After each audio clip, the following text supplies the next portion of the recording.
त्या ठिकाणी आपण क्वेश्चन नंबर 28 सॉल्व करणार आहे. In a metre bridge experiment, null point is obtained at 20 cm from one end of the wire when resistance X is balanced against another resistance Y.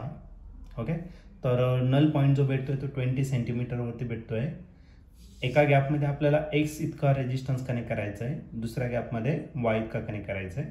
If x is small than y, x हा छोटा आहे आणि y हा मोठा आहे, then where will be the new position of the null point from the same end if one decide to balance a resistance of 4x against y.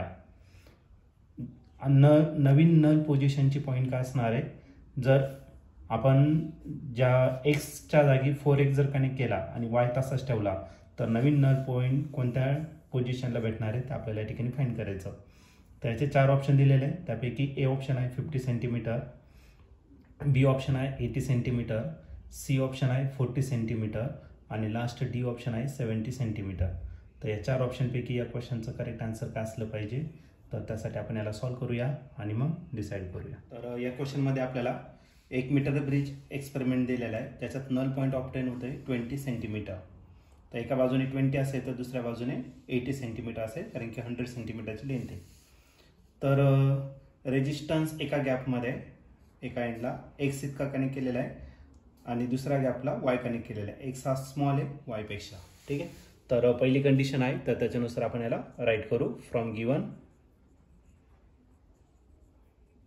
First condition, तर पहिली condition जर घेतलं तर इथं एक्स रेजिस्टन्स कनेक्ट केलेला आहे, दुसऱ्या गॅपमध्ये Y connect केलेला आहे. ओके, आणि जो बॅलन्सिंग पॉईंट भेटतोय तो किती सेंटीमीटर 20. इथून जर 20 भेटला तर इथून 80. 20च्या टेबलमध्ये 80 आहे. 21 जा 20, 24 जा 80. मग एक्स डिवायडेड बाय वाय जर घेतला तर तो किती भेटणार, तर 1 डिवायडेड बाय 4. वायने 1ला मल्टिप्लाय करून 4ने एक्सला, म्हणजे आपल्याला वायची व्हॅल्यू भेटेल आणि ती किती भेटणार, तर 4x. हे झालं तुमचं पहिल्या कंडिशननुसार पहिली इक्वेशन.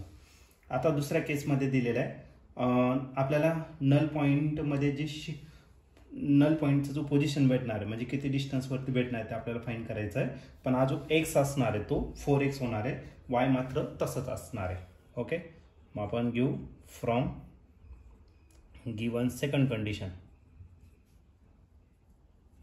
बरं, दुसरी कंडिशन जर घेतली तर एक्स जो दिलेला आहे तो किती दिलेला आहे 4x, वाय मात्र तेवढाच असणार आणि जो बॅलन्सिंग लेंथ आहे तो किती असणार तो आपल्याला फाइंड करायचा. सपोज हा यल इतका घेतला तर खालचा जो लेंथ आहे तर तो राहील 100 मायनस यल इतका आणि हा बॅलन्सिंग लेंथ आपल्याला फाइंड करायचा. हा 4x मी तसाच लिहिणार आणि वाय जो आहे वायच्या जागी किती लिहिणार तर 4x आणि राहिला L divided by 100 minus L.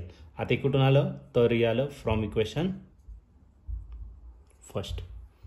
Okay, 4x का होणार कॅन्सल, मग 1 इज इक्वल टू करायला L divided by 100 minus l. इकडे डिवाइड इकडे काय करा मायनस 1ने मल्टिप्लाय केलं तर 100 मायनस यलच राहील इज इक्वल टू यल. हा मायनस यल इकडे काय करा प्लस करून घ्या, मग 100 is equal to l plus L.